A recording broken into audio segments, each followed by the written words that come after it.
Aujourd'hui, Aujourd'hui, on va parler des soins spirituels dans les soins palliatifs pour les maladies limitant l'espérance de vie dans les situations humanitaires. Comme présentatrice aujourd'hui, nous avons Madame Sylvie Dive. Elle est infirmière spécialisée en soins palliatifs et en santé publique. Elle est enseignante à l'Institute of Hospice and Palliative Care in Africa en Ouganda. Elle coordonne aussi la formation francophone en soins palliatifs depuis 11 ans au sein de HAU.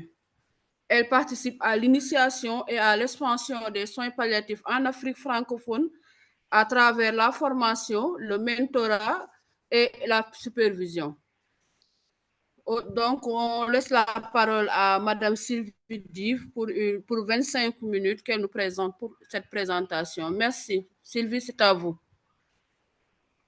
Merci infiniment, docteur Aminata. C'est un plaisir vraiment de participer à cette formation organisée par ECHO. On va parler aujourd'hui des soins spirituels, soins palliatifs chez les malades avec des maladies qui limitent leur vie ou qui menacent leur vie. Alors ça, je pense que j'ai 20 à 25 minutes, n'est-ce pas, de présenter. Oui, Sylvie. Ok, merci. Voilà notre objectif pour cette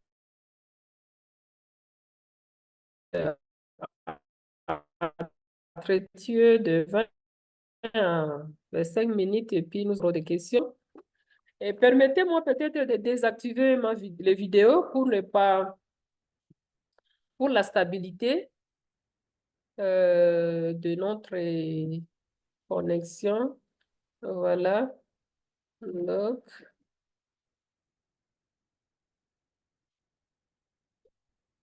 ok, c'est pas grave. J'espère que ça sera stable. Alors, nous parlons des soins palliatifs. Quand nous parlons de soins palliatifs, on se dit c'est les soins holistiques. Nous parlons de travail en équipe, de différents modes où on peut délivrer les soins palliatifs. On parle de la qualité de vie.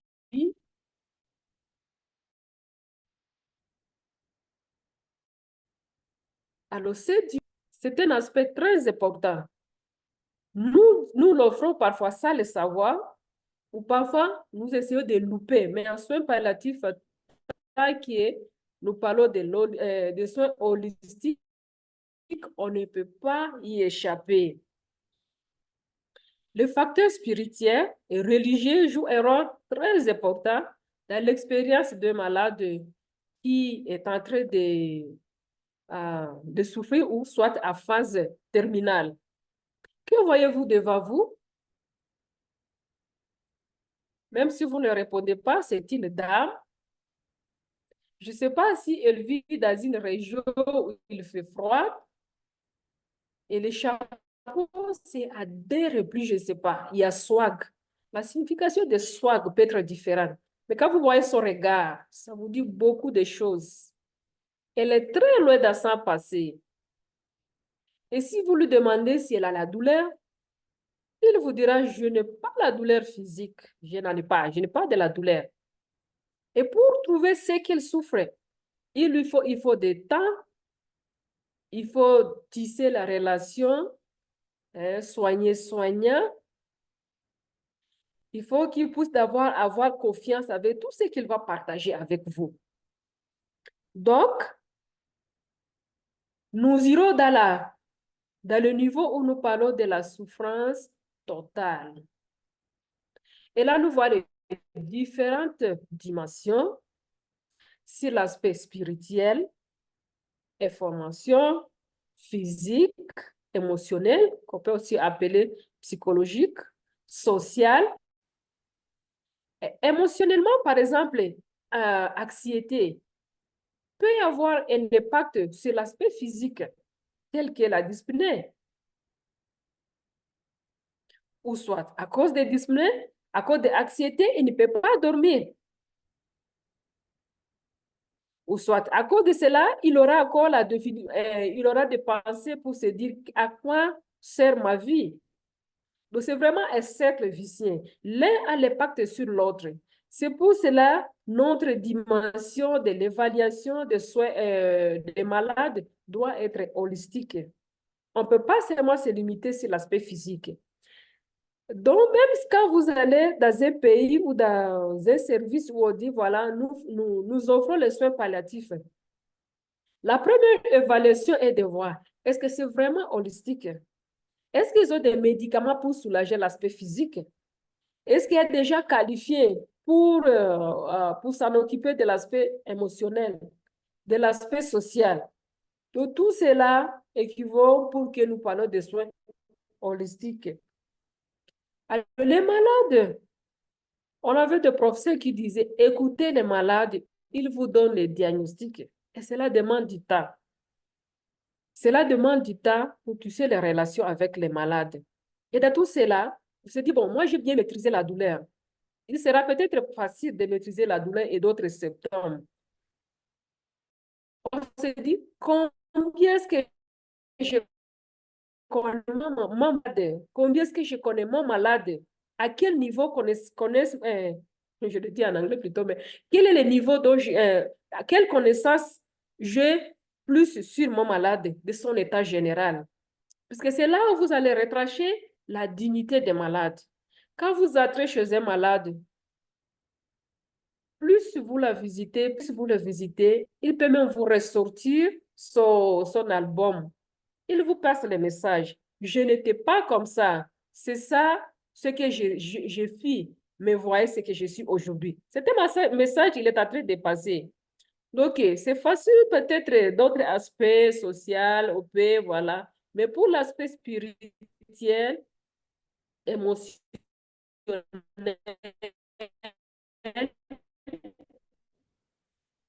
il faut que vous connaissiez davantage votre malade. Il ne vous dira pas que moi, j'ai la souffrance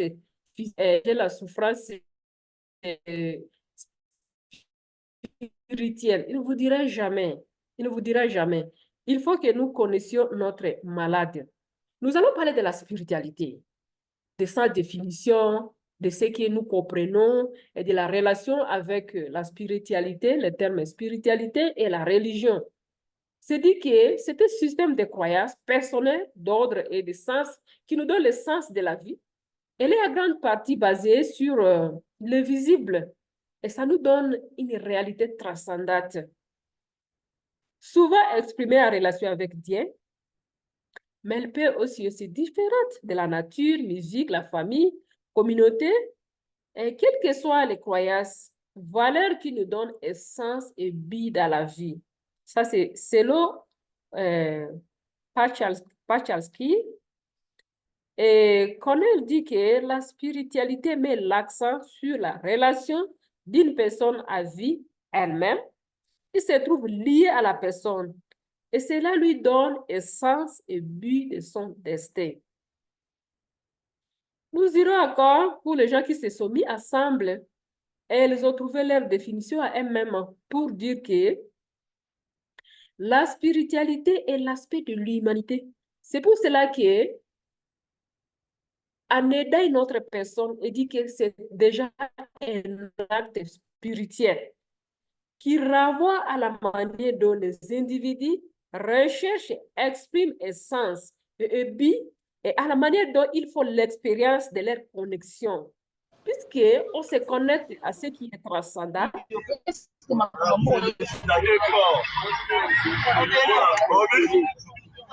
S'il vous plaît, fermez vos micros, s'il vous plaît.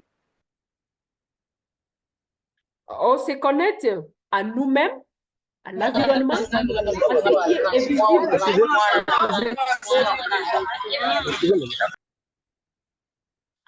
Cela peut être au moment présent, et puis aux autres, et la nature ou au sens à ce qui est sacré. Donc ça, c'est leur définition de la spiritualité.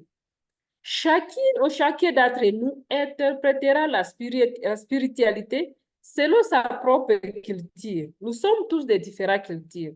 Et la spiritualité est inculqué dans toute culture, surtout africaine. D'autant plus que nous avons la spiritualité de Ubuntu, où moi je vis parce que tu es, toi tu vis parce que je suis là. Et puis nos croyances, l'expérience qu'on a vécue, l'origine sociale. L'essence de la spiritualité peut changer pendant notre parcours de la vie. Et donc, la spiritualité est présente dans toutes les cultures, mais elle s'exprime différemment dans la région ou la religion plutôt ou la foi.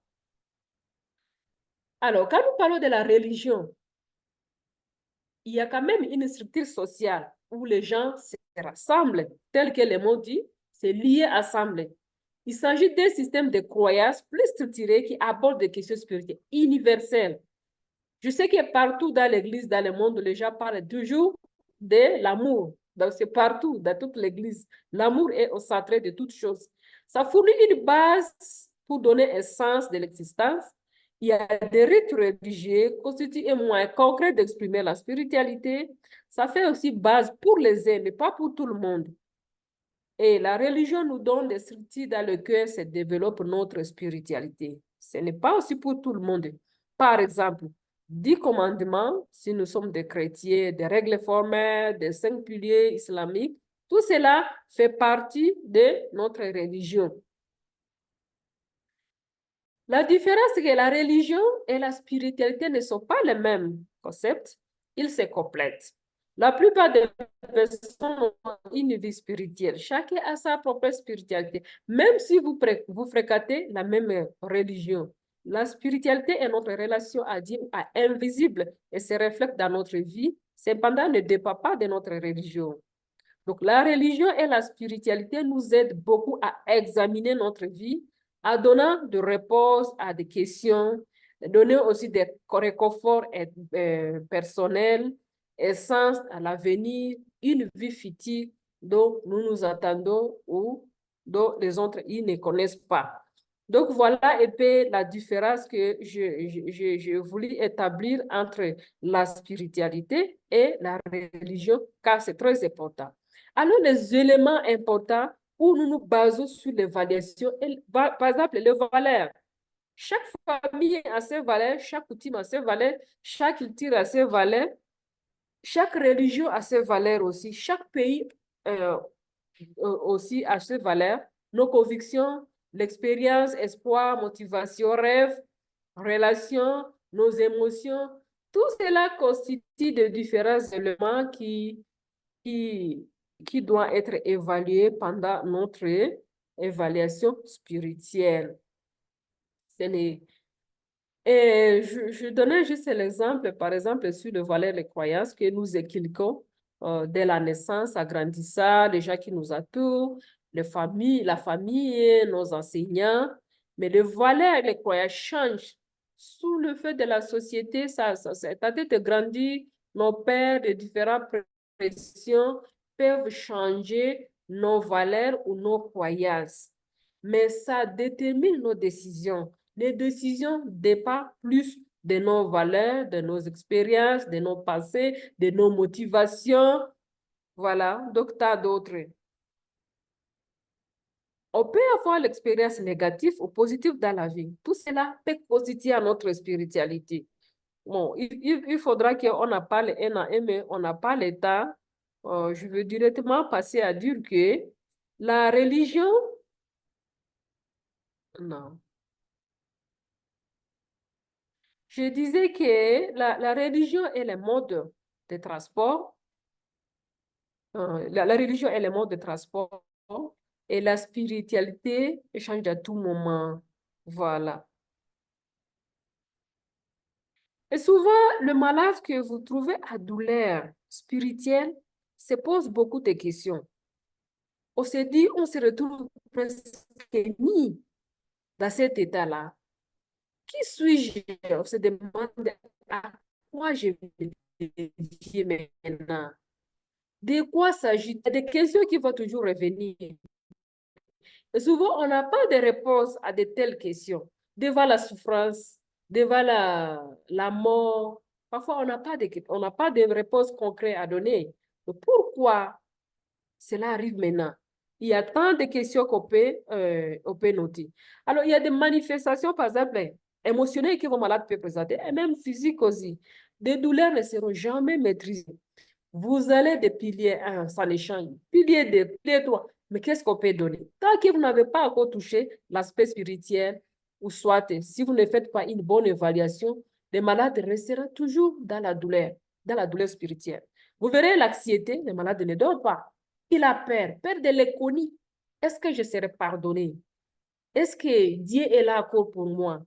Il a peur de la douleur, il a peur de beaucoup de choses. La tristesse, la solitude, colère, hein, culpabilité. Est-ce que cela m'arrive puisque j'avais fait ceci, cela? Hein? Il a honte, il a des souvenirs, repli sur soi-même.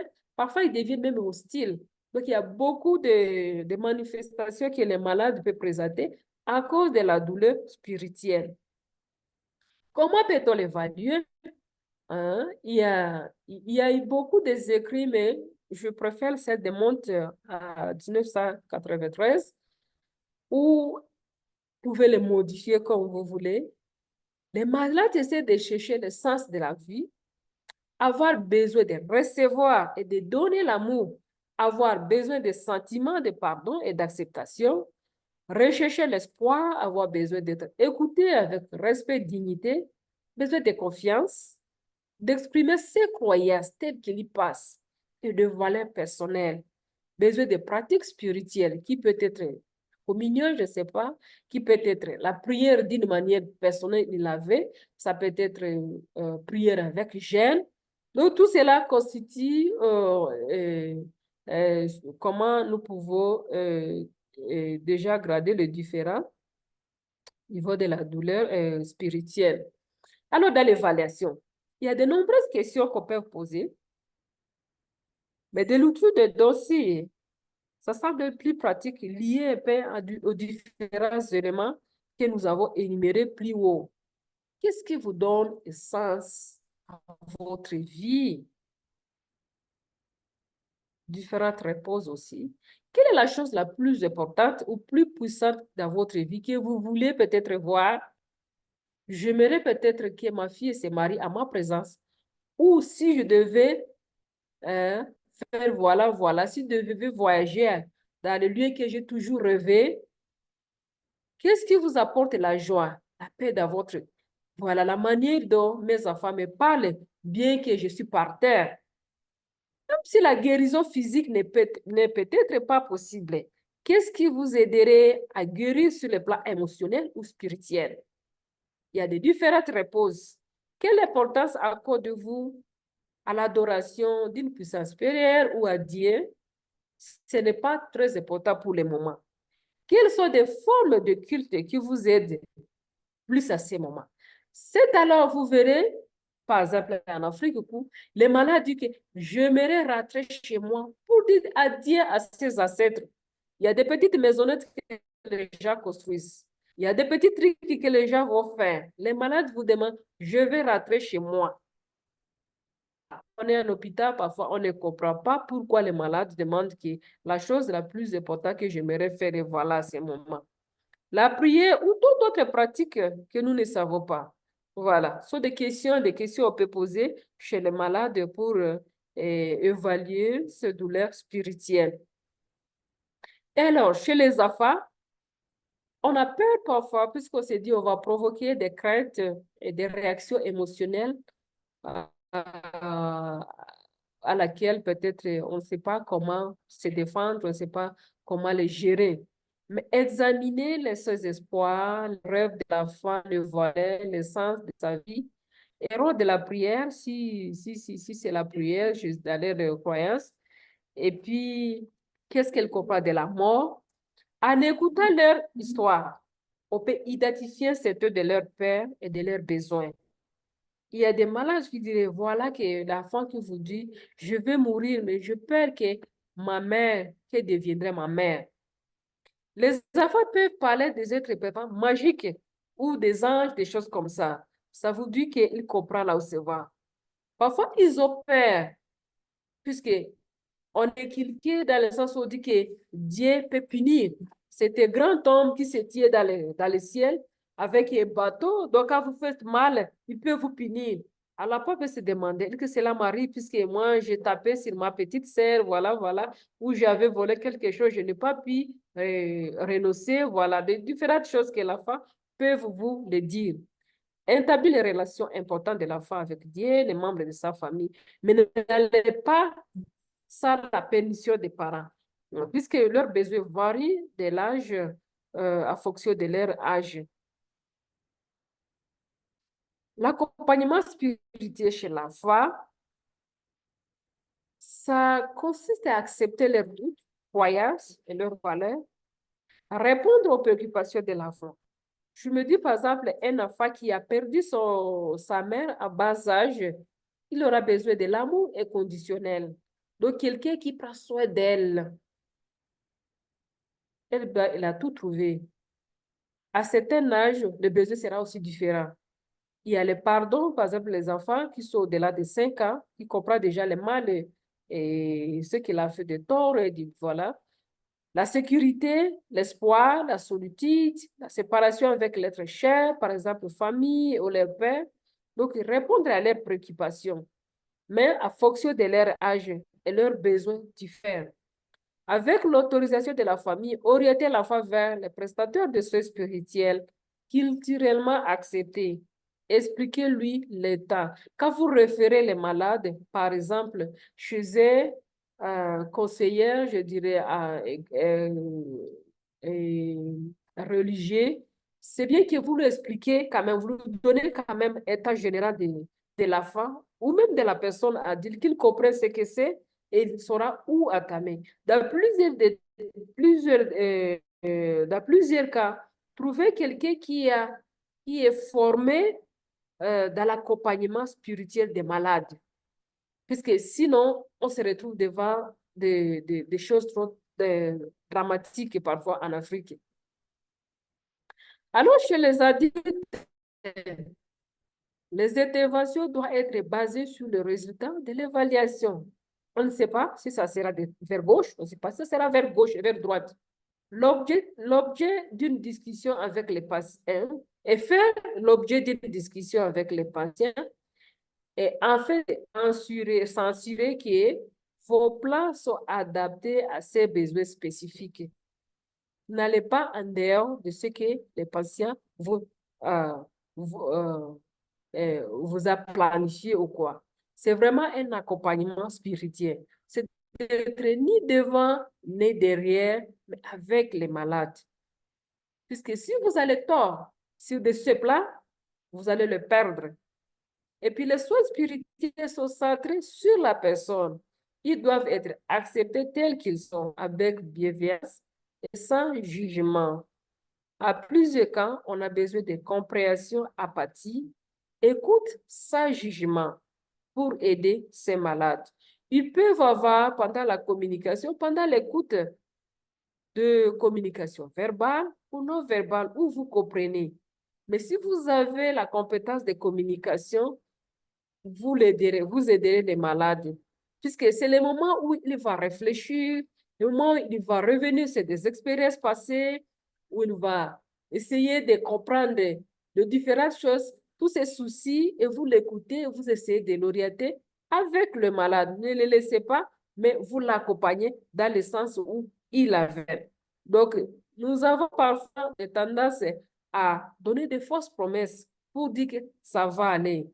Qu'est-ce qui va aller? Si le malade vous pose, qu'est-ce qui va aller? Vous n'aurez pas la réponse. Et on a aussi, je comprends ce que vous ressentez. Est-ce que vous ressentez réellement le sentiment des malades? C'est faux. Ou une réponse théologique pour dire que Dieu a aimé le monde, voilà. Et si vous trouvez que le malade est fâché, par exemple, contre Dieu dont vous parlez, donc vous risquez de le perdre. Vous donnez une solution simple. Heureusement que vos enfants ont grandi, donc on va juste arranger et il ne faut pas beaucoup s'inquiéter. Parfois, on donne notre point d'avis. Je pense que si vous allez chez tel pasteur, il a des miracles, ça peut aller. Au nom du Seigneur Jésus-Christ, donc tout cela, ce sont des choses à ne pas aider un malade dans le soutien spirituel.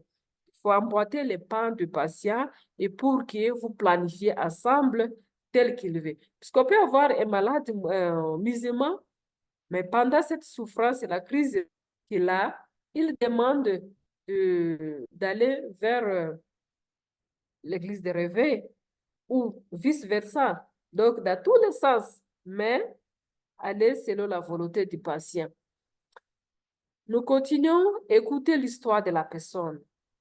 Faites preuve de la compassion dans votre langage, dans votre présence.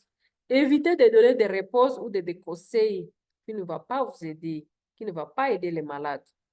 Hein? Évitez de vous rassurer faussement sur le patient parle de la mort et des fins de vie. Écoutez-les. Dans cette écoute-là, tu trouveras ce qui est plus important et vous essayez de planifier ensemble. Les Anglais parlent aussi de l'acronyme HOPE. Hein? Ça, c'est pour trouver source d'espoir, par exemple. Ça revient toujours dans le sens, le réconfort, la force, où est-ce que vous trouvez la force. Hein? Peut-être aller dans la nature, ça me donne beaucoup de la force interne. Et la peur, mon enfant qui vit en Allemagne pour revenir, hein? Cette connectivité, faites-vous, cela vous aide. Avez-vous des pratiques spirituelles spécifiques que vous voudriez faire à ce moment? Et puis, vous jugez aussi l'effet des médicaments. Est-ce que ça aide les malades? Voilà. Alors, je vais passer sur la deuil. Je sais que les deuils, vous allez entamer la semaine prochaine, mais je voulais partager, par exemple, l'expérience de cette maman. Ce que vous voyez derrière, ce sont des cimetières de ses enfants à cet âge-là. On se dit que c'est nous qui devons atteindre nos parents, mais pas vice-versa. Donc, cette maman faisait ce deuil pathologique, on dirait, puisque c'était anormal. Il a fallu qu'on l'accompagne pour plusieurs jours. Tout ce que vous voyez derrière, c'est le cimetière de ses enfants. Donc, le deuil, les explications et tout ça, vous le ferez la fois prochaine. Mais on a quand même des différentes phases de chagrin qui est très important dans l'accompagnement, hein, où les malades nient ce diagnostic. Ce n'est pas vrai. Ça ne peut pas arriver. Moi, en tant qu'intellectuel, moi, en tant que... Mais personne n'est vacciné contre tout ce que nous voyons dans le monde. Hein, que ce soit le cancer, que ce soit des défaillances, que ce soit de les malades nient son diagnostic. Ou soit, vous le voyez chez les médecins ici, le lendemain, il est chez notre spécialiste, et le lendemain, il est là, de l'autre côté. Je refuse. Le deuxième, c'est le refus. Il entre vraiment dans les colères. Il entre en colère. Et après, il peut aller dans le marchandage pour dire que si je rendais grâce à Dieu, voilà, si je fais, voilà, voilà. Il essaie de solliciter. Peut-être il y a un miracle qui pourra s'opérer. Hein? Il entre dans la dépression. Et rien ne peut m'aider, les malades sont trop tristes. Après, il peut dire, voilà, que j'accepte. J'accepte les fardeaux et je veux vivre avec. Donc, mais ce n'est pas statique. Ce n'est pas que les malades aujourd'hui seront là le lendemain.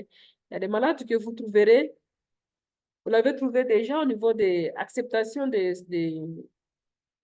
son cas. Et les jours précédents, les jours suivants, vous venez, il est dans le refus total, dans le refus.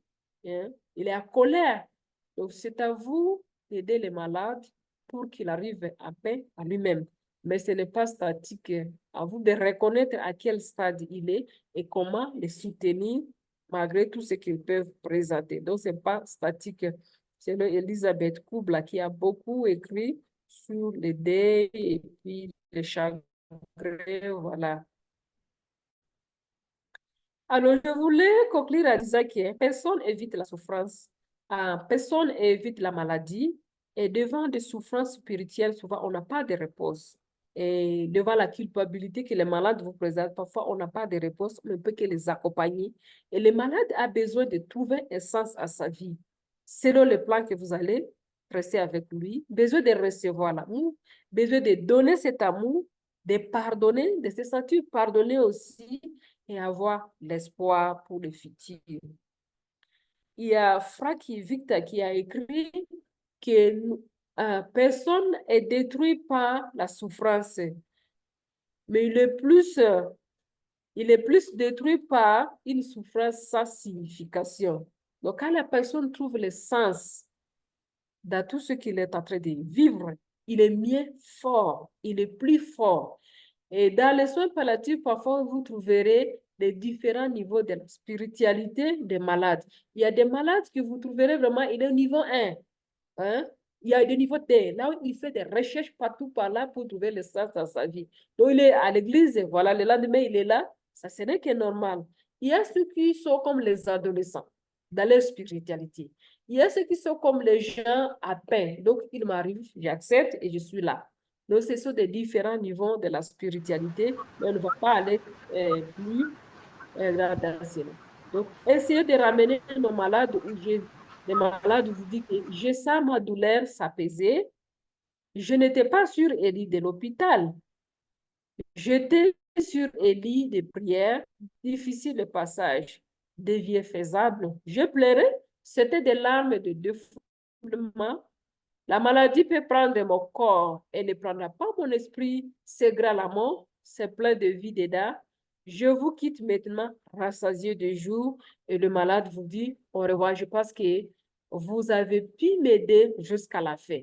Puis effectivement, il y a des malades avec les camps de cancer qu'on est en train de voir, des différentes maladies que nous voyons, limite, menacent la vie. Dans une même famille, vous trouvez des tas de 3 différents cas. Donc, les malades commencent même le deuil avant. Les malades commencent même le deuil avant. Ça devient très compliqué. Donc, si vous arrivez à mener les malades à ce niveau, en tout cas, c'est l'objectif principal à ce qui est des soins holistiques, hein, d'autant plus spirituels pour les malades. Alors, merci beaucoup. C'est un peu que je voulais partager.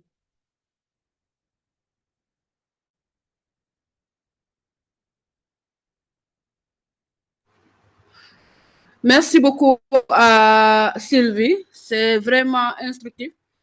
Elle nous a rappelé le fait d'avoir une approche holistique, l'importance de l'approche holistique. Elle nous a parlé aussi de certaines qualités qu'il va falloir avoir, telles que l'écoute, la disponibilité, un état d'esprit large aussi, accepter les croyances de l'autre. Elle nous a parlé des besoins spirituels qui sont à la fois pour l'adulte et pour l'enfant. Elle nous a donné aussi certains outils tels que l'Europe pour pouvoir partager avec son patient. Elle a juste toujours aussi insisté sur le deuil, les aspects du deuil.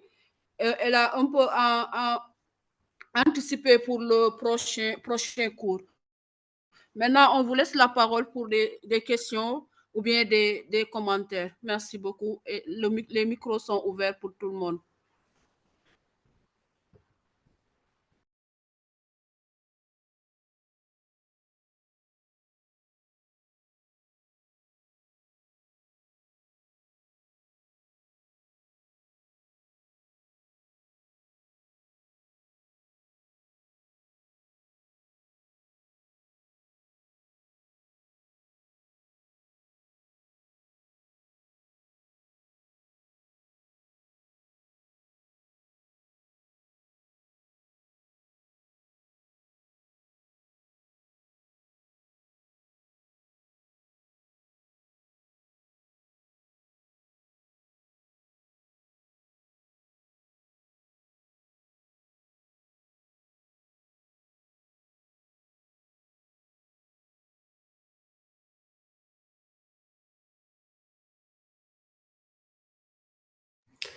Docteur Minata, j'ai vu qu'il y a une main.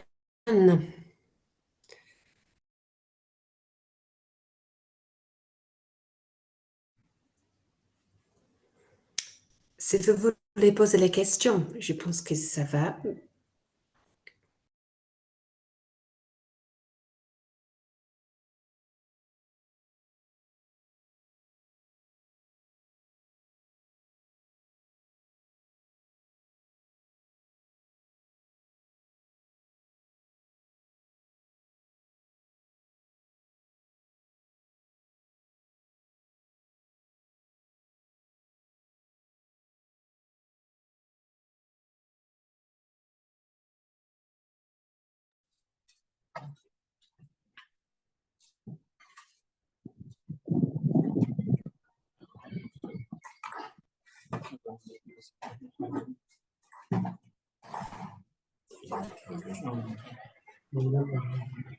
Excusez-moi, mais les micros sont fermés, Catherine.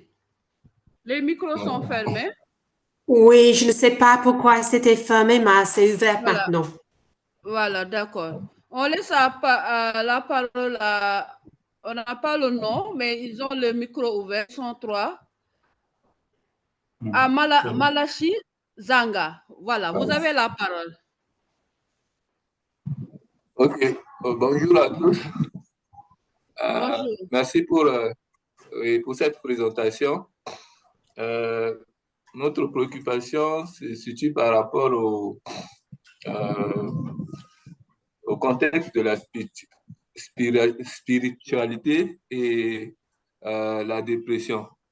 Parce que des fois, nous avons des patients qui, voilà, compte tenu de leur état, pensent que, voilà, par exemple, pour la prière, ils pensent que, voilà, pour avoir la guérison, ils peuvent aller soit chez un praticien, soit porter des chaînettes autour de cou, ça peut leur amener la guérison, soit d'autres contextes, voilà, se laver dans un cours d'eau et ensuite de suite dans plusieurs contextes.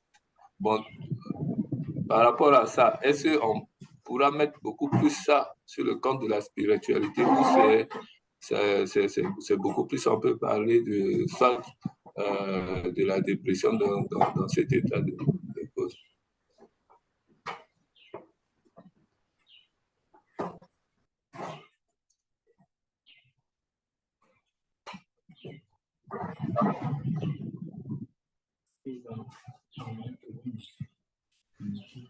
Sylvie, vous avez la question? Vous avez écouté la question? Sylvie?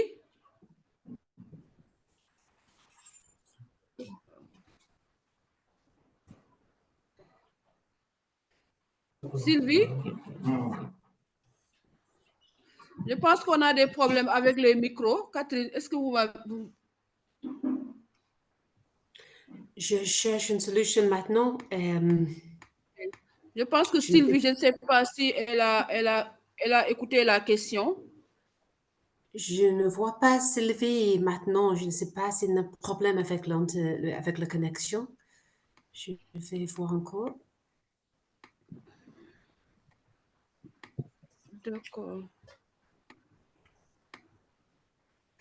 Oui, je pense que la connexion était coupée. Peut-être elle revient. D'accord, d'accord. S'il y a une autre question, comme ça, le temps qu'elle revienne, ou bien des commentaires, ou bien des contributions. Binta est là?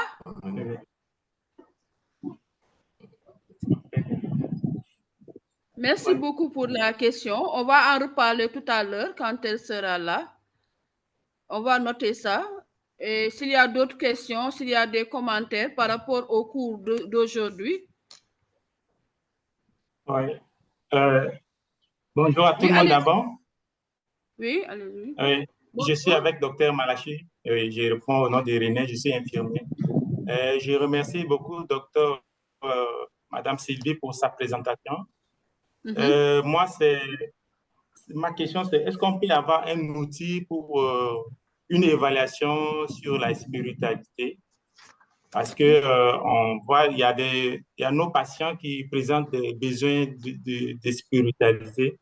Mais est-ce qu'on peut avoir un outil de questionnement au préalable si on est à côté de notre patient? On peut poser des questions. Si cette question, c'est oui, on sait que ce patient-là a besoin d'une aide spirituelle et qu'on peut orienter peut-être un prêtre ou bien un pasteur pour venir l'accompagner, ou nous aussi, on peut faire des soutiens psychologiques. Ça, c'est ma question. Merci. D'accord. On va voir si Sylvie va se reconnecter. Par rapport à votre question, elle a parlé, je pense, que de l'outil HOPE, H-O-P-E, H comme Hope. Quelles sont, là, vous demandez aux patients ses sources d'espoir, c'est le sens de son confort, sa force, qu'est-ce qui fait sa force? Qu'est-ce qui lui amène une paix? Qu'est-ce qui lui amène de l'amour? Quels sont ses liens? Là, c'est le H. Le O, c'est-à-dire s'il a une appartenance à une communauté organisée, par exemple à sa religion, parfois à un secte entre guillemets, c'est-à-dire comment il est organisé. Le P comme pratique, s'il est praticien, qu'il pratique, et sa spiritualité personnelle. Ce sont des questions que vous allez lui poser dans ce sens. Et le E comme effet de la spiritualité du patient sur son état de santé. Comment voit-il sa maladie? Quelle approche, comment sent-il sa mort? Quelle approche fait-il de la mort? Il y a surtout moi que je connaissais Hope, ou bien Espire, S-P-I-R, S comme spiritualité et croyance, P comme place de la spiritualité, I comme intégration, c'est-à-dire l'appartenance, s'il appartient ou non à une communauté. Rôle, quel rôle souhaitez-vous, c'est-à-dire en tant que vous, praticien, quel rôle vous souhaitez, que le patient souhaite-t-il vous donner dans le domaine de la spiritualité? Ce sont deux outils qu'on utilise de temps à autre pour évaluer spirituellement un patient. Donc là, il faudra d'abord évaluer ses besoins. Elle a parlé tout à l'heure de symptômes qu'on peut penser être des symptômes physiques, mais qui sont en réalité des symptômes par rapport à la détresse spirituelle. Elle en a parlé et c'est par rapport à ça. Parfois, c'est vous-même qui allez prendre en charge, mais il est préférable de trouver quelqu'un de plus qualifié. Je pense qu'on aura tout à l'heure, Sylvie. Voilà. Y a-t-il des commentaires, quelqu'un qui peut apporter quelque chose ou bien quelqu'un qui veut poser une question? On a un peu perdu Sylvie.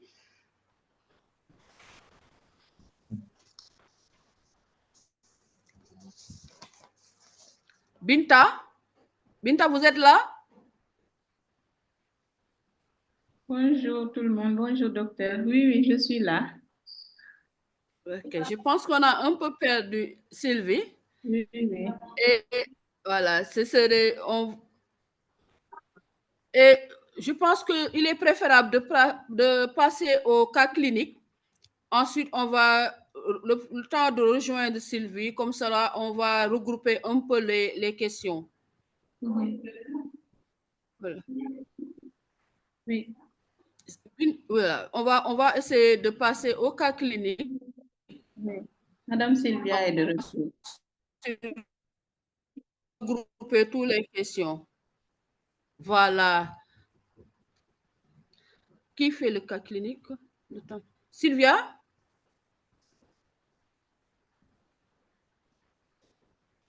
Madame Sylvie?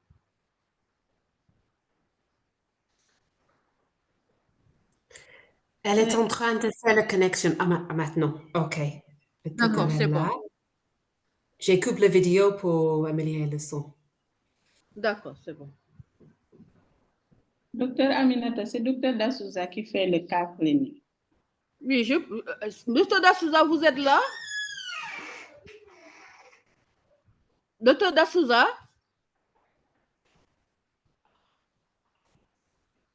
Oui, je suis là maintenant. Je ne sais pas s'il y avait des questions ou on a dépassé le temps. Je m'excuse pour le désagrément de la connexion. Je pense qu'il y avait une question. Oui. Est-ce que vous pouvez revenir à la question? Oui, docteur Minata, je suis là. Voilà, docteur Dassouza, on va vous écouter. On va passer au cas clinique. Comme ça, à la fin, on va faire toutes les discussions en une seule. Voilà, ce sera une occasion aussi pour Madame Sylvie de répondre à certaines questions. On passe à votre cas clinique. D'accord. Voilà, merci beaucoup. Merci beaucoup.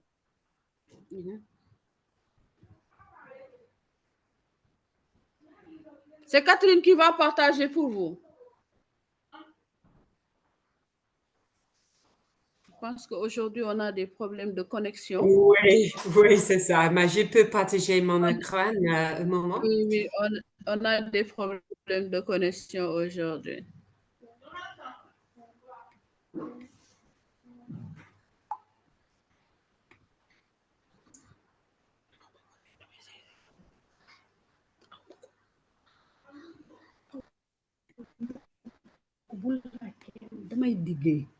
Voilà. Moi, c'est... Docteur Minette, est-ce qu'on peut commencer? Oui, oui, allez-y, allez-y, on est à votre écoute. D'accord. Bon. Moi, c'est Dr. Souza. C'est moi qui présente aujourd'hui le cas clinique. Alors, la question clé pour la présentation de ce cas, c'est quels sont les éléments de la souffrance qu'on voit dans ce cas et comment la détresse psychologique peut impacter une maladie et quels sont les besoins spirituels et comment sa foi joue un rôle dans sa compréhension de la maladie et comment pouvons-nous soutenir nos malades avec leurs besoins psychologiques et spirituels. Quel est le rôle des guides spirituels? Et enfin, qu'est-ce qu'il faut dire à notre malade que nous visitons ou qui veut visiter un guérisseur, par exemple, ou un guérisseur traditionnel, par exemple, qu'est-ce qu'on va lui dire? Voilà la question.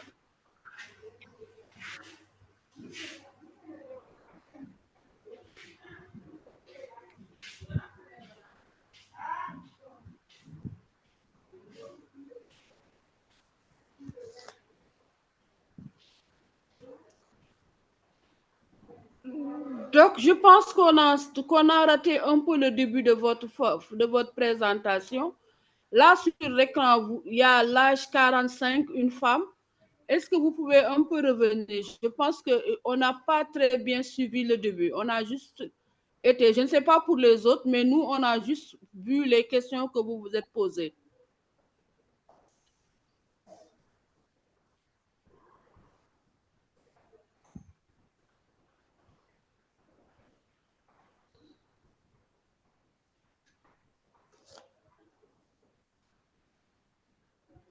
Catherine, vous êtes là? Oui, un moment. Je pense qu'on a eu un problème par rapport au partage de docteurs. Oui, oui, je suis ici. Je peux lire le cas si ça peut vous aider un peu. Je ne sais pas s'il y a un problème avec Dr. Souza. Je peux lire le cas? Oui, D'accord, pour tout le monde. Oui, je peux lire. Je fais ça maintenant.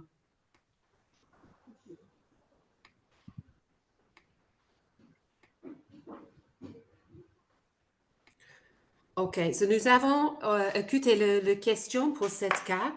C'est une patiente de 45 ans, c'est une femme. La date de diagnostic était août 2020. C'est un premier diagnostic cancer du sein. En novembre 2021, excusez-moi, le deuxième diagnostic cancer du sang, excusez-moi, avec métastasis. Un an plus tard avec le métastasis. Ici, c'est le traitement. En 2020, elle a eu une ablation de la tumeur, chimiothérapie et radiation. Elle a beaucoup souffert pendant ces traitements de chimio. Elle a eu le nausée, le vomissement, elle a manque d'appétit et la faiblesse.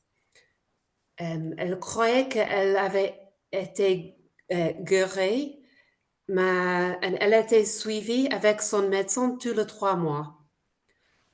En août 2021, elle a eu une autre bosse dans le sein, causant beaucoup de douleur.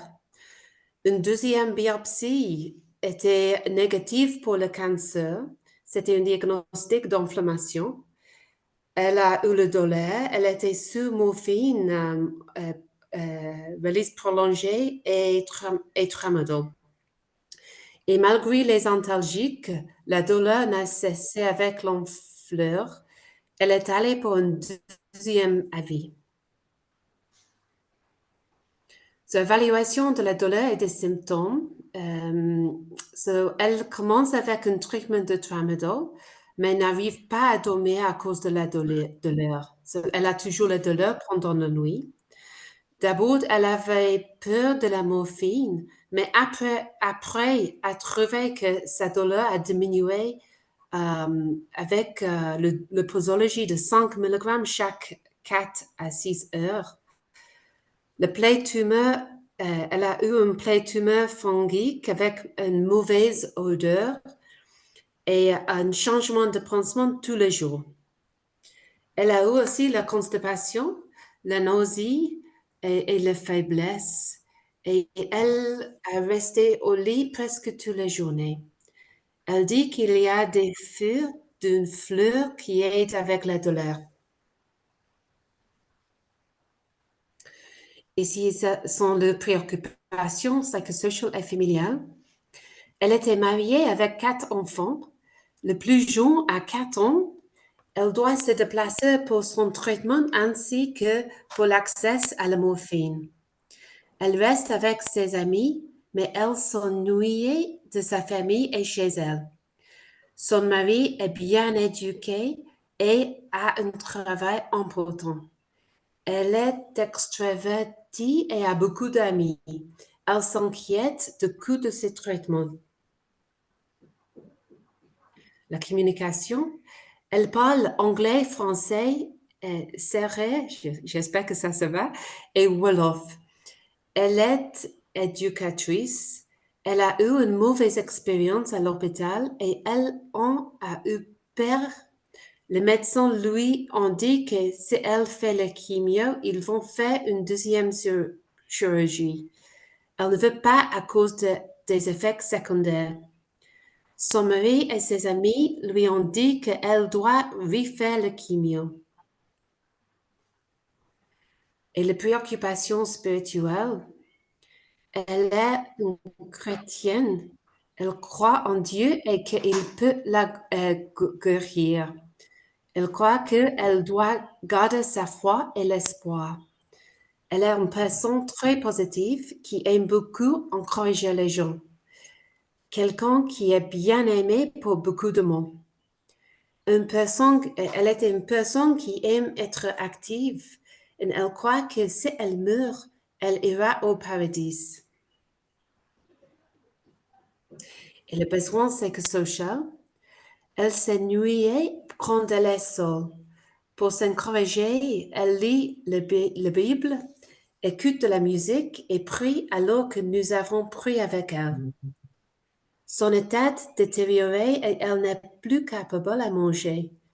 Souvent, elle nous a demandé de parler avec sa famille parce que des fois, elle se fâche contre elle en pensant qu'elle ne fait pas son possible pour guérir.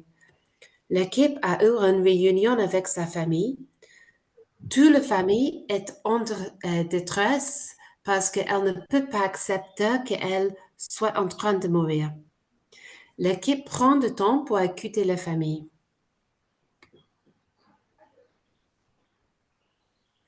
C'est le résumé. Elle a un grand foi et croit que Dieu la guérira malgré la détérioration de son état. Elle souffre de beaucoup de la douleur physique. Elle n'aime pas être seule. Elle s'ennuie de sa famille. Sa famille veut qu'elle visite un guérisseur traditionnel. Elle pose des questions concernant la mort. Ses amis ne veulent pas parler de la possibilité de sa mort. Elle est bien aimée par beaucoup de monde. Finalement, elle a accepté qu'elle va mourir, mais s'inquiète de son mari et ses enfants. Sa famille et ses amis ont vécu beaucoup de détresse. Elle est très ouverte par rapport aux besoins spirituels et psychosociaux. Elle dit qu'elle se sent beaucoup mieux après chaque visite de l'équipe. Voilà, ici sont les questions clés pour la présentation du cas. Quels sont les éléments de la souffrance qu'on voit dans ce cas? Comment le stress psychologique peut impacter une malade comme cette femme? Quels sont ses besoins spirituels et comment sa foi jouait un rôle dans sa compréhension de sa maladie? Comment pouvons-nous soutenir nos malades avec leurs besoins psychologiques et spirituels? Quel est le rôle des guides spirituels et qu'est-ce qu'il faudrait si elle veut visiter un guérisseur traditionnel? Merci beaucoup, Catherine. Je pense que vous pouvez laisser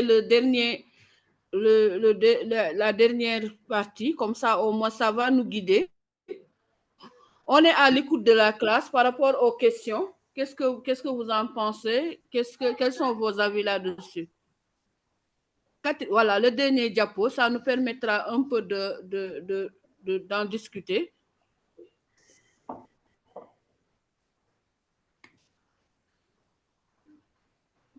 Docteur Dassouza est là?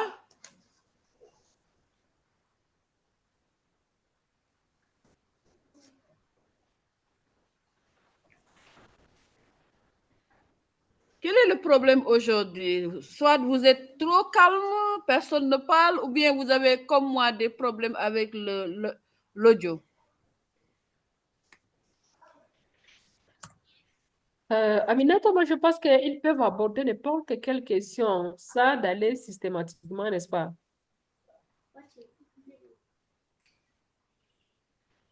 Allô? Allô, la classe?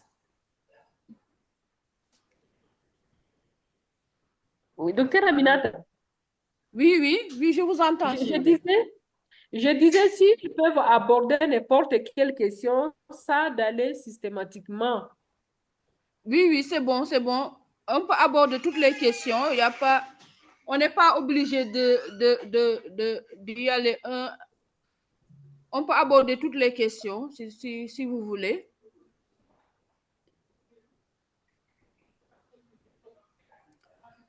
Oui, Binta, je vois votre main. Je comprends bien que ce sont des aspects épais. Binta, vous avez la main levée. C'est bon. Allô? Allô, oui, on vous entend, Binta.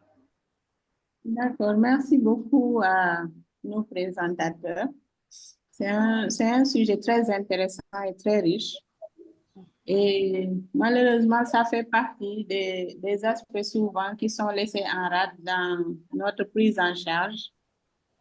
Alors, plutôt qu'une question, moi, je voulais contribuer en disant que pour être efficace en soins palliatifs, on doit être holistique. Et pour être holistique, il faut être ouvert, présent et être à l'écoute du patient sur de sa souffrance.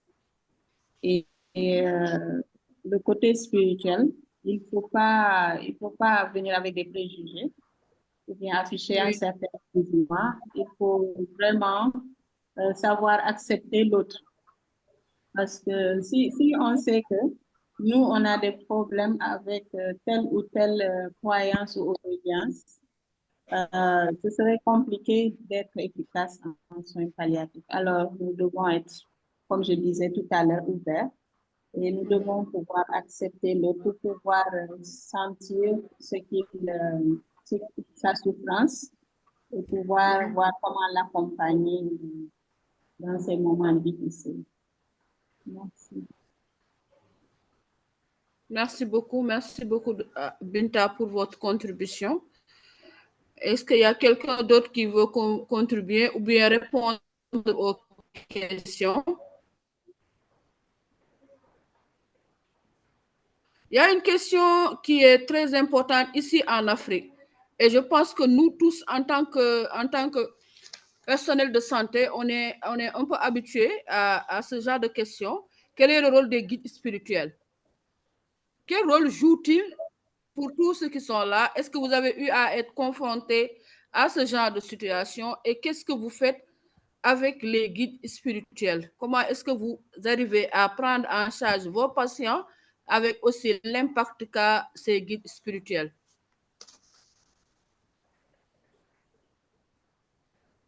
Bienvenue est là. Bienvenue.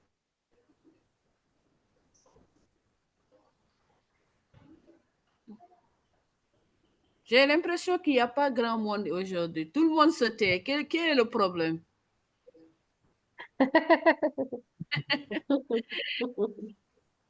Alors, docteur, Oui, si vous me permettez, je vais ajouter juste quelques mots. oui, allez-y. Oui, je peux comprendre un peu le silence parce que dans notre pratique de santé, souvent, comme je disais, c'est un aspect qu'on n'aborde pas. Et même si on veut l'aborder, parfois, on n'est pas outillé, donc on ne sait pas trop comment s'y prendre. Et moi, je dis que aussi pour les patients qui viennent dans nos structures, ils ne peuvent pas s'attendre à ce que ces aspects-là soient abordés ou pris en charge. Donc, si nous voulons aider, c'est à nous d'aller chercher, d'aller chercher cette souffrance qui ne dit pas son nom, d'aller chercher en tout cas, cette détresse en posant les questions qu'il faut, en essayant de discuter avec le patient et l'aider à mettre des mots sur cet aspect de sa vie qui peut aussi être un problème dans le processus. D'accord. Donc, c'est à nous de reconnaître ces souffrances spirituelles. Hein? Oui, c'est ça. C'est à nous de le reconnaître en allant le chercher avec les questions que nous allons poser. On a la main de Hermione, Raël. Hermione?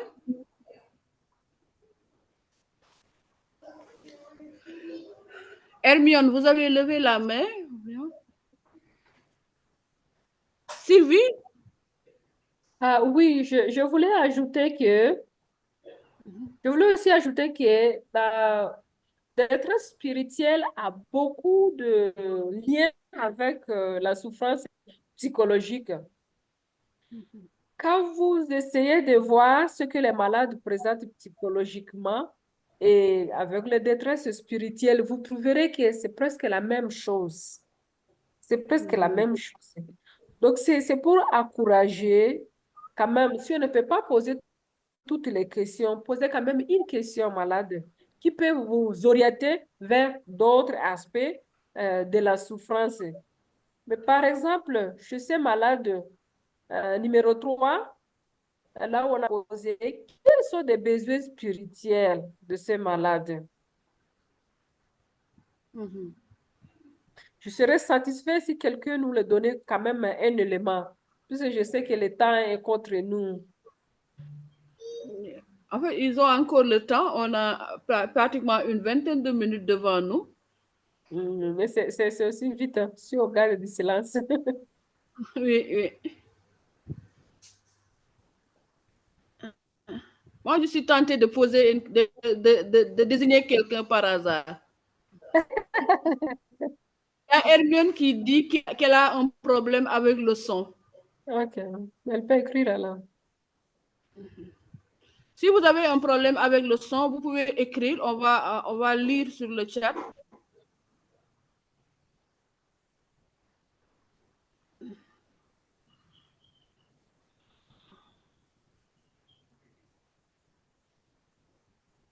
Okay.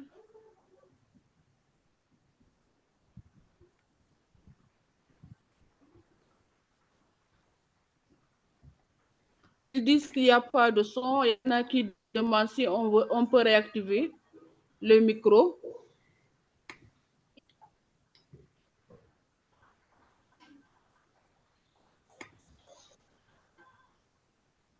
Je pense qu'ils ont des problèmes avec les micros. Catherine? Oui, c'est qui ok, je vais vérifier maintenant. Quand Ouais, j'ai s'il y a partagé mon écran, c'est difficile pour trouver, pour voir le chat, mais je peux voir si je peux. Réactiver les micros, oui. Oui. Ah oui, j'ai vu une main, je peux demander pour faire. Voilà, ok. Ok, bonjour. Bonjour, merci. Allez-y, Bonjour à Hermione. vous. Je voudrais revenir, moi, sur déjà je crois avoir entendu tout à l'heure la précédente personne qui a parlé.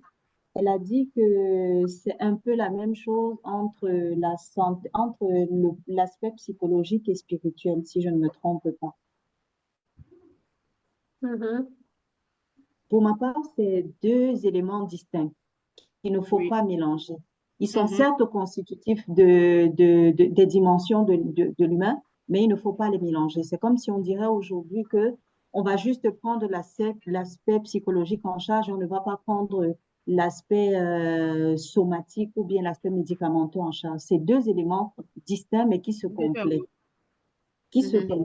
Ok, maintenant pour la question par rapport au guide spirituel, dans nos pratiques de soins. Bon, j'ai oublié de me présenter. Je suis psychologue de formation.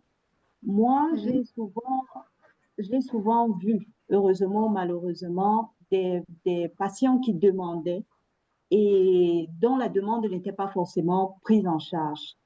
Parce que aussi, souvent, dans le système de santé dans lequel on est, il n'est pas toujours, le personnel ne se sent pas toujours à l'aise d'aborder certains sujets, à l'aise de mentionner certains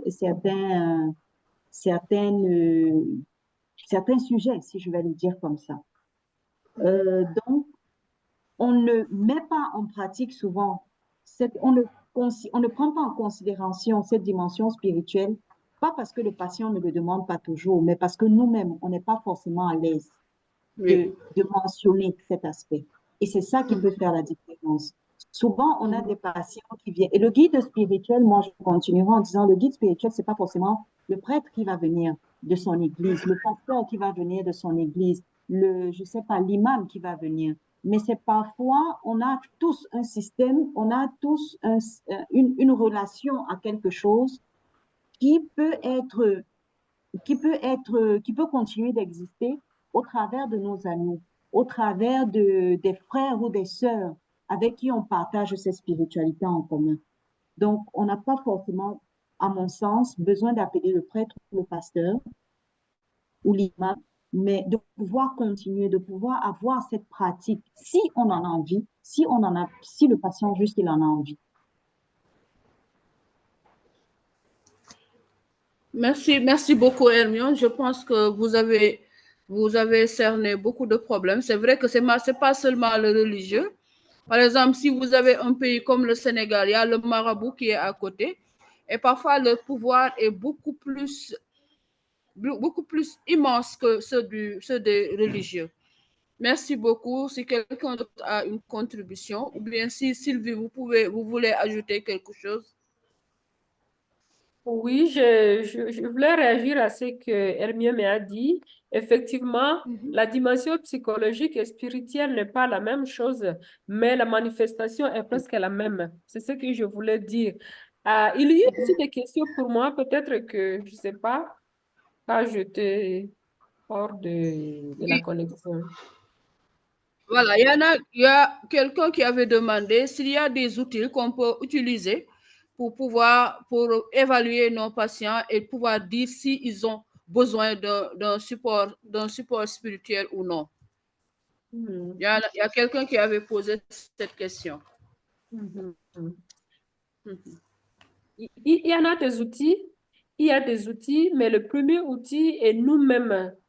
Et nous-mêmes, le temps que nous accordons pendant nos consultations et ce que nous savons de nos malades, est-ce que nous leur accordons du temps pour exprimer tout ce qui est la douleur, tout ce qui est la dimension aussi spirituelle? C'est de cette façon que je répondrai, puisqu'il y a beaucoup d'outils, et ça dépend d'une institution à l'autre, de l'adapter d'une culture à d'autres. Sinon, on en a beaucoup. On en a beaucoup. Par exemple, Dosni a beaucoup écrit. Dans ma présentation, il y en a là-bas. Vous pouvez poser certaines questions pour vous orienter. Voilà, de cette manière que je vais répondre à cette question. Ok, merci. Est-ce qu'il y a d'autres questions? Il y a Eliane. Oui, Eliane Kema. Eliane? Catherine, est-ce que son micro est ouvert pour Eliane? Je cherche maintenant. Eliane, oui. Elle a levé la main, mais elle a le micro fermé.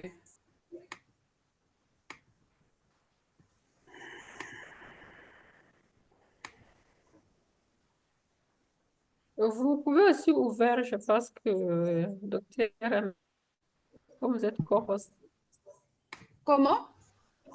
Comme vous Non, êtes non. co-host, vous avez aussi droit de... C'est Hermione. OK, j'espère que ça va maintenant. Voilà. Non, c'est pas encore ouvert. Pour Eliane, c'est pas encore ouvert. Non, c'est pas ouvert et j'arrive pas à le faire à mon niveau. OK. Elle demande à ce que son numéro... Non, je n'y arrive pas. Je pense que c'est allô? C'est bon maintenant. Oui, oui, c'est bon maintenant. Bonjour à toutes et à tous. Bonjour. Je souhaite intervenir par rapport à l'intérêt des guides spirituels pour les soins palliatifs. Donc, je suis médecin pédiatre au passage et j'ai suivi avec beaucoup d'intérêt le cas clinique. Je pense à mon niveau que l'intérêt, les guides spirituels sont d'un apport inestimable déjà pour le patient lui-même. Et en ce sens qu'ils vont favoriser, n'est-ce pas, une transition assez sereine et apaisée en essayant de lui trouver un sens et une signification à son expérience de la maladie. Et d'une part aussi, ces guides spirituels vont être d'un soutien au niveau de la famille en leur préparant pour le deuil imminent. Et pour finir, je pense que les guides spirituels aussi, à un moment donné, intègrent l'équipe soignante en apportant une approche multidisciplinaire à l'équipe soignante. D'accord, c'était ma contribution. Oui. Merci beaucoup, Eliane. Merci beaucoup. Je pense que parmi nous, la dernière fois, il y avait un pasteur. Ce serait bien qu'il nous donne son avis sur le sujet d'aujourd'hui. On a Malachi Zanga.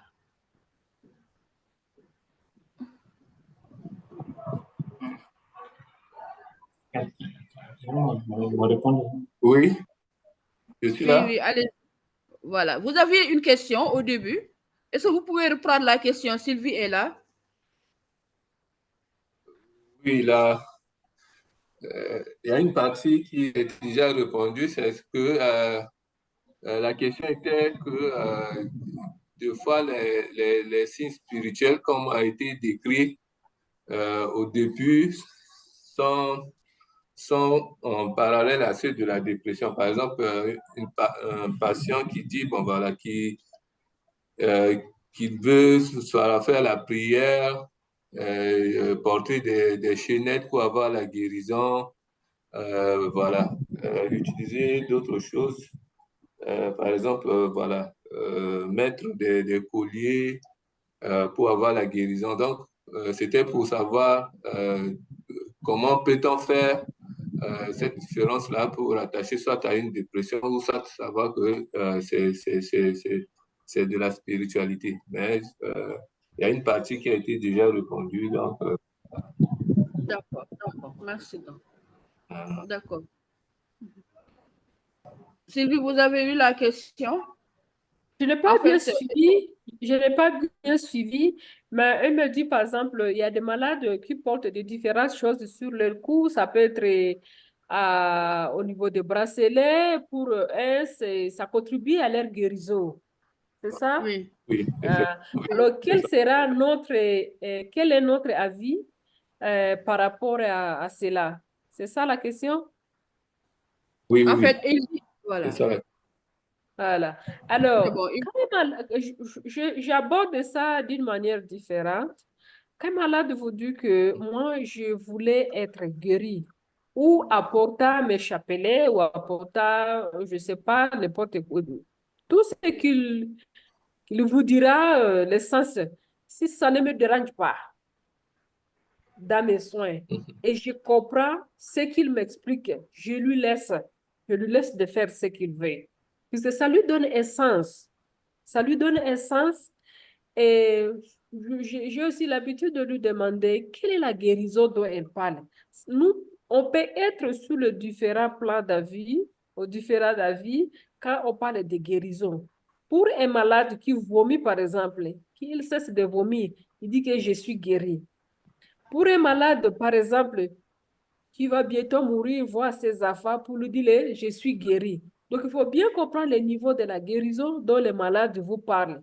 Mais s'il a ces chaînettes, ces bracelets qui viennent d'être dit, qui lui permet, qui lui donne essence, je lui laisse porter ça. Je lui laisse porter ça. S'il veut aller chez le guérisseur, et si ça n'a pas d'altération avec le médicament, par exemple, que moi je donne, d'autant plus que c'est l'application, voilà, tout ça. Je laisse les malades, si ça lui donne un sens de la vie. Ça, c'est mon avis. Je ne sais pas ce que la classe passe, puisqu'on en a beaucoup. Bon, voilà, on a un cas d'un cancer du sein qui par la suite est allé chez les tradipraticiens et on lui a fait des scarifications. Pour pouvoir, voilà, le tradipraticien lui a dit, bon, voilà, il va faire ça pour pouvoir le guérir. Mais avec les scarifications, ça s'est compliqué avec une infection, des infections cutanées qui étaient allées dans le sens d'un sepsis cutané. Mais on a pris en charge, pour l'instant, ça va. Et voilà, dans le même ordre d'idée, on l'a déjà déchargé, mais on le suit à domicile. Donc, c'était ça. Le fait d'aller chez les praticiens, ils ont scarifié, ça a entraîné des plaies qui, par la suite, a suinté et voilà, on a pris en charge. Il est important que les pratiques traditionnelles, praticiens soient aussi formés dans nos milieux et qu'on les connaisse, qu'ils soient aussi formés. Et le fait que les malades vous a dévoilé ça, c'est déjà une bonne réussite. Puisque s'il n'a pas la confiance en vous, il ne va pas vous le dire. Mais le fait qu'il vous a dit et vous avez découvert, ne les laissez pas. C'est une manière aussi d'éduquer davantage les autres. Et ça vient petit à petit, puisque ça fait partie de notre culture africaine. Alors, la scarification, je pense que ça, c'est quand même grave. Ça, c'est quand même grave. Ne rejetez pas les malades. Parfois, on leur laisse de peser les pour et les contre, et puis après, ils reviennent avec toutes les consciences possibles. Je ne sais pas ce que la classe y passe.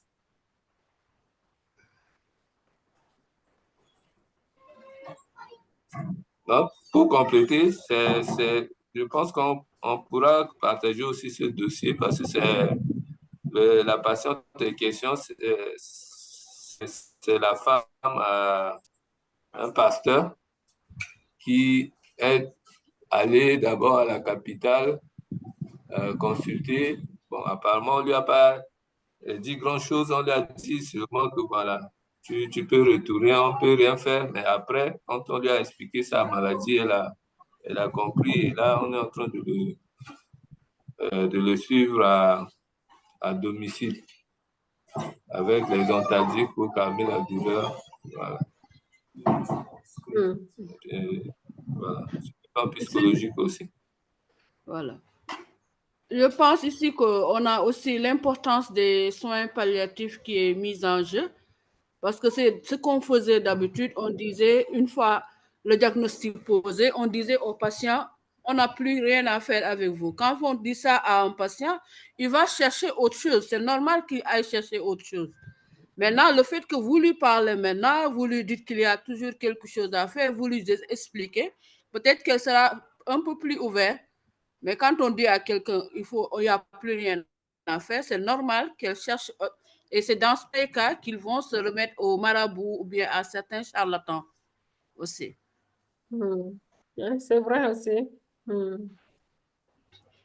Je pense que l'aspect spirituel est très important, surtout ici en Afrique. Et ça, parfois même, c'est ce qui explique le retard de nos diagnostics. les gens vont aller d'abord dans ce sens avant de venir voir les médecins. Est-ce qu'il y a quelqu'un d'autre qui veut faire un commentaire ou bien répondre à des questions?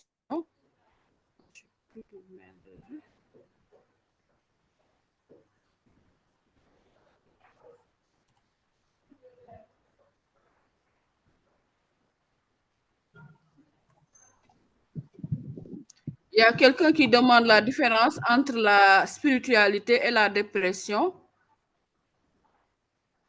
Nous avons un psychologue qui avait intervenu. Est-ce qu'il peut le clarifier? Oui, je pense qu'elle avait un peu répondu à la question. Eliane?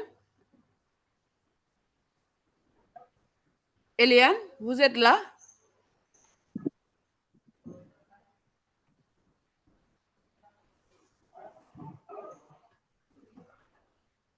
Je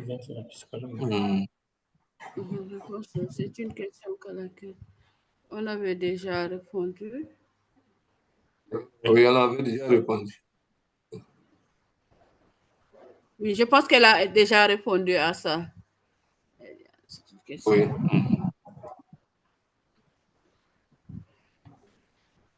Bon, s'il n'y a pas d'autres commentaires, Sylvie, je pense qu'on peut s'en arrêter là. On est à 3 minutes de la fin. Ok. Merci beaucoup à tout le monde. Merci beaucoup surtout à Sylvie pour cette présentation. Je tiens à préciser qu'elle fait partie de nos initiatrices. Elle fait partie de l'équipe qui nous a fait aimer les soins palliatifs. Depuis Ouganda, elle ne cesse elle nous a formés en 2019, mais jusqu'à présent, elle nous encadre encore. Merci beaucoup aujourd'hui pour cette présentation. Merci beaucoup à tout le monde. Si vous avez des questions, vous pouvez les poser sur le chat. Et si vous avez aussi des contributions, on va continuer la discussion là-bas. Merci beaucoup. Merci. Merci. Merci beaucoup. Merci beaucoup, docteur Aminata. Catherine? Merci, Dr. Aminata. Excusez-moi pour le problème technique aujourd'hui. Je ne sais pas pourquoi nous avons le problème avec le son comme ça, le micro. Ça arrive. Ça arrive. C'était un peu compliqué. Et Dr. D'Souza, il était là pour faire la présentation, mais j'ai compris maintenant que c'était un problème avec le micro. Oui, même pour la participation aussi. Oui. Merci, Dr. D'Souza. Je m'excuse pour faire la présentation, mais j'ai vu que nous avons beaucoup de problèmes. C'est pour ça que j'ai fait. Merci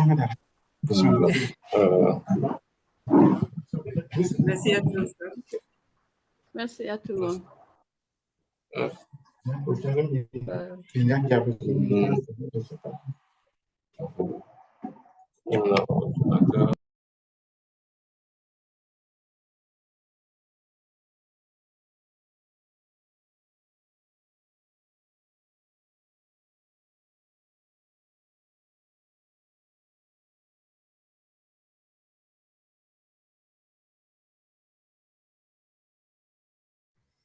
Sangamitra, if you could maybe stop the recording and you can close the meeting now for everybody. Thank you, Sangamitra. Thank you for joining and for your support.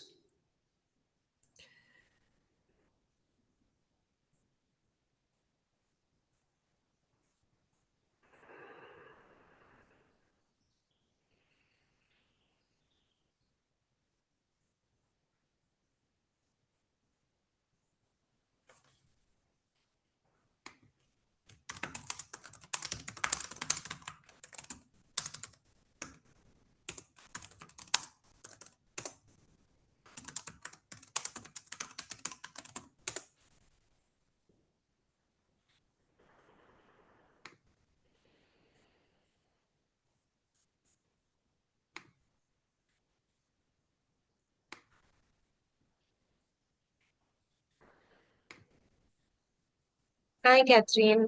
So, should I stop the recording and end this session? Yeah, that would be great. Thank you very much. Thanks for your help today. Thank you. No worries. Bye. Have a Thank nice day. you. Same to you. Till next Bye. time. Bye now. Bye.